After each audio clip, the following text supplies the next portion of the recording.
Bismillahirrahmanirrahim. Assalamualaikum warahmatullahi wabarakatuh. Kembali berjumpa dengan saya di channel Serba Serbi Excel. Di video sebelumnya saya sudah menjelaskan tentang bagaimana cara menghitung sentral tendensi atau tendensi sentral, dan di video kali ini saya akan menjelaskan tentang cara menghitung dispersi dan variasi data. Sebagaimana yang sudah saya jelaskan di video sebelumnya, Anda nanti lihat di akhir video ini. Dispersi dan variasi itu adalah ukuran-ukuran data dalam statistik deskriptif. Sebelum dilanjutkan, bagi yang belum silahkan subscribe. Jangan lupa juga klik tombol loncengnya. Dan kalau Anda mau request video, silahkan di tombol di komen di bawah gitu ya, di komen. Dan kalau Anda merasa video ini bermanfaat, silahkan share.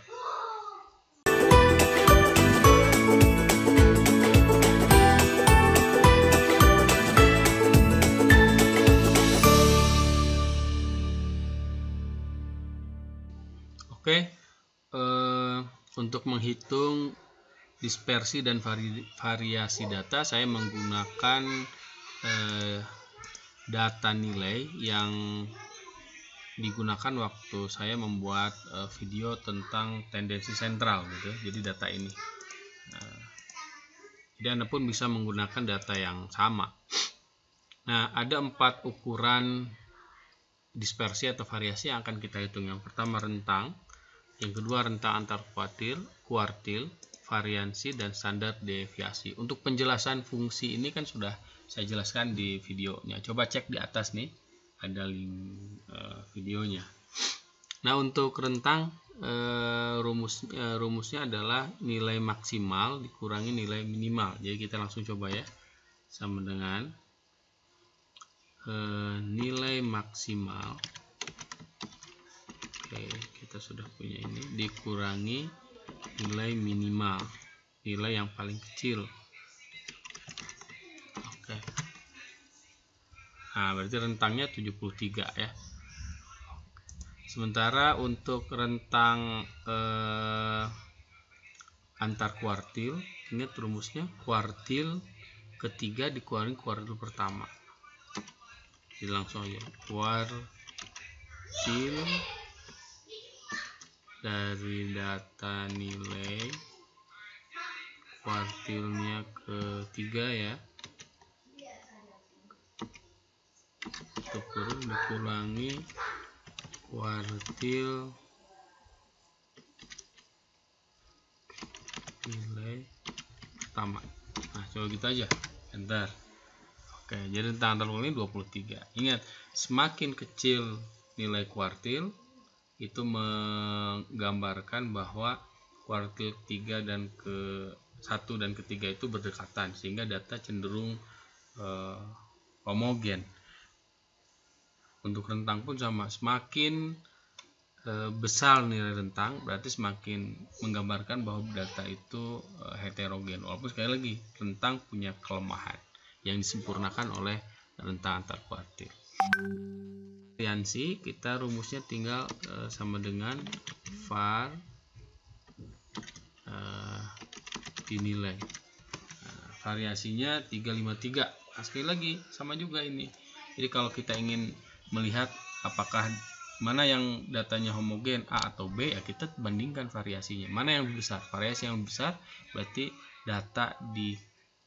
datanya itu mengumpulkan tingkat homogenitas, tingkat heterogenitas yang lebih tinggi daripada data yang sebelumnya atau data yang lain. Nah, variasi itu, ingat, variasi itu adalah nilai rata-rata dari kuadrat skor simpangan satu perangkat data. Nah, jangan lupa. Nah, sementara untuk standar deviasi atau seperti yang pernah dijelaskan di video sebelumnya, standar deviasi itu adalah akar dari nilai variansi. Jadi rumusnya tinggal nilai akar 2 kan. Tapi kalau di Excel cukup pakai stdef. dari nilainya. Oke, 18. Nah, kalau tadi akarnya pakai rumus SQRT. Akar 2 itu dari nilai variansi. Nah, nilainya sama kan? 18,8 itu ya, sama saja. Oke, nah itu ukuran nilai ya, ukuran dispersi dan variasi selesai.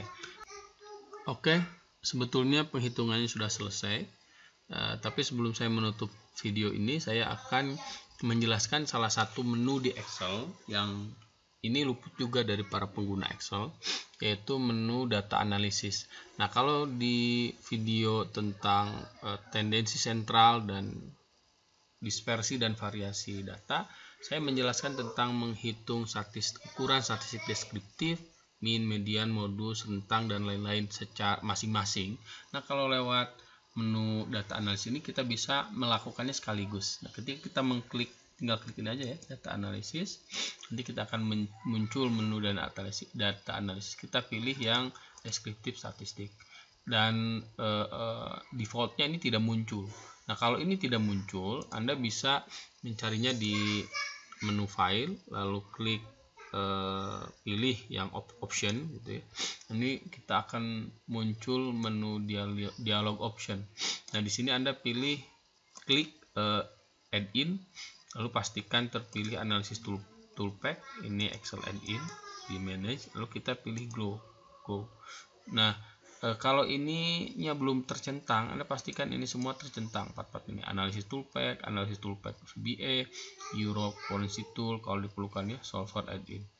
Nah, ini dicek, kalau sudah dicek Anda oke. Nah, ini akan muncul di sini. Oke, bagaimana cara menghitungnya? Pertama kita pastikan dulu sebelum menghitung itu ada di lembar kerja data. Di sini ya, lembar kerja data, tempat data itu berasal. Ini ya, data ini. Nah, nanti rencananya kita akan menampilkan hasilnya di lembar kerja ukuran gejala pusat di sel A33. Kita mulai. Sekali lagi pastikan ada di lembar kerja data. Kita klik data analisis, kita pilih deskriptif statistik. Ada beberapa input yang perlu kita pilih. Yang pertama input range. Ini range datanya ada di mana. Jadi tinggal kita pilih lokasi datanya ini. Oke. Lalu yang kedua, ini diabaikan kolom defaultnya gini aja. Ini label di defaultnya uncheck. Lalu kita pilih, karena tadi kita sudah menentukan akan di file yang sama di sini di sheet ukuran gejala pusat, kita pilih output trend. Kalau kita ingin di worksheet baru, misalkan di sini ya ada hasil statistik deskriptif misalkan, nah kita pilih new worksheet. Lalu kalau kita ingin di file yang baru, kita pilih new workbook plus new workbooks gitu ya. Kita pastikan checklist summary statistik, kita juga pastikan checklist confidence level for min. Kita bisa rubah ini, tapi defaultnya 95. Untuk yang lainnya biarkan apa adanya. Lalu untuk output range kita pilih lokasinya di sini ya, lokasinya di sini. Oke. Kita tutup. Nah, setelah itu kita oke. Nah, ini kan langsung hasilnya muncul di sini. Kita lihat bandingkan. Minnya rata-ratanya 7125, sama kan? Standar errornya tidak kita hitung kemarin. Mediannya 70,5, modusnya 57, standar deviasinya 18, sampelnya variansnya 25353. Ada tambahan ini kurtosis skewness, nanti kita akan lebih jelaskan ketika ngitungnya pakai SPSS. Range 73. Untuk minimum maksimum ini nilai paling kecil 26, nilai paling besar 99, jumlah data 60. Nah, di sini juga ada confidence level itu 6, sekian. Apa fungsinya? Nah, kan kita tahu bahwa kita itu ini menghitung statistik gitu ya, atau ukuran sampel. Nah, ukuran sampel ini kita gunakan untuk meramalkan parameter dari satu populasi. Nah, kita ingin tahu berapa nilai rata-rata populasi, karena ini kan rata-rata sampel. Nah, caranya itu pakai standar error. Nah, tapi standar errornya sebetulnya sebelum bisa diaplikasikan untuk meramalkan rata-rata dari populasi, jadi standar errornya kita rubah dulu jadi confident level. Nah, kalau tadi kan sudah pakai rumus, tapi kalau tidak ada confident level, nah kita pakainya standar error. Jadi standar error itu penggunaannya untuk memperkirakan besar rata-rata populasi yang diperkirakan dari rata-rata min. Oke, cara menghitungnya begini. Kita perlukan data min dulu untuk meramalkan rata-rata populasi ya, min. Nah, kita pakai link saja ya. Nah, ini minnya. Nah, untuk standar errornya yang kedua itu kita perlu T tabel dulu.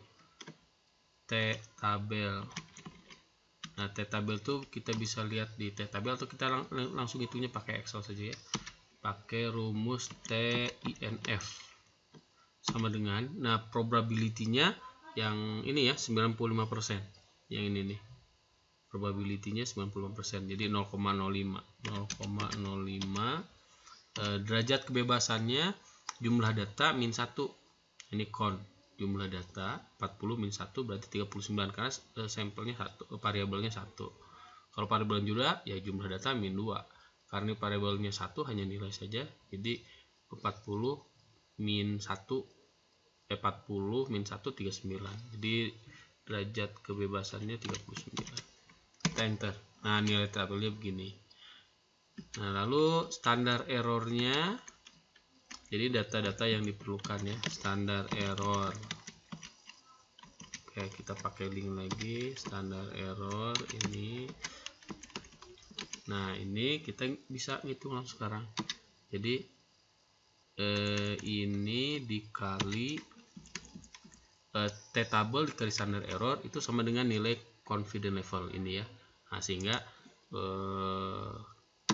kita bisa ngitungnya min dikurangi confident level.